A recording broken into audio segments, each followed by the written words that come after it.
संजय शिंदे एक विकासरत्न आहे असे बंडूनाना ढवळे यांनी सांगितले।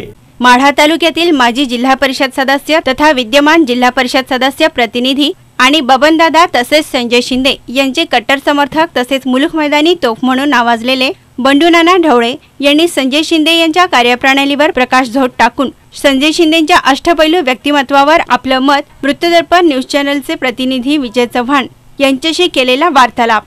2014ला इलेक्शन मोदीची लाट होती, त्याच पद्धतीनं सोलापूर जिल्ह्यामध्ये संजय मामा शिंदेची या मतदारसंघामध्ये लाट आहे। घराघरामध्ये संजय मामा शिंदेचं नाव पोचलेलं आहे। ज्या ज्या ठिकाणी म्हणून आम्ही जातोय त्या ठिकाणी आम्हाला एकच सांगितलं जातंय की तुम्ही आता प्रचार करण्याची आवश्यकता उरली नाही, कारण संजय मामा ही आमचा मामा आहे, ती कोणाचाही मामा नसून ती स्वतःचा आमचा मामा आहे। अशा प्रकारची भूमिका ठेवून प्रत्येक कार्यकर्ता काम करतोय। करमाळा तर मामानी काम केलेलं आहे, माड्यामध्ये आमदार बबनदादा शिंदेचं काम आहे। ही दोन्ही तालुकं या जिल्ह्यामध्ये नव्हे तर महाराष्ट्रामध्ये उच्चांक लीड देण्यासारखे ही दोन्ही तालुका आहेत।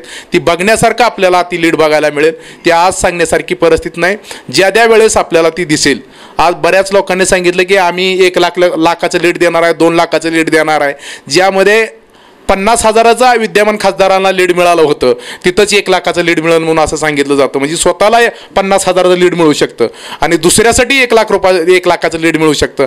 अशा प्रकारची कुठलीही गोष्ट त्या मतदारसंघामध्ये माळशिरसमध्ये होणार नाही, कारण आम्ही घराघरामध्ये जो राष्ट्रवादी कार्यकर्ता पवारसाहेबांवर प्रेम करणार आहे तो कार्यकर्ता 20% जागेला राहिलेला आहे, पवारसाहेबांवर प्रेम करणार आहे। आम्ही त्या कार्यकर्त्याकडे जाऊन त्यांच्या गाठीभेटी घेऊन ती सक्षमपणे बबनदादाच्या आणि संजय मामाच्या असेल पवारसाहेबाच्या पाठीमागे खंबीरपणे उभा आहेत। अशा प्रकारचं चित्र माळशिरस तालुक्यामध्ये आम्हाला प्रचार करताना दिसलेलं आहे। विजय चव्हाण, वृत्तदर्पण न्यूज, माढा।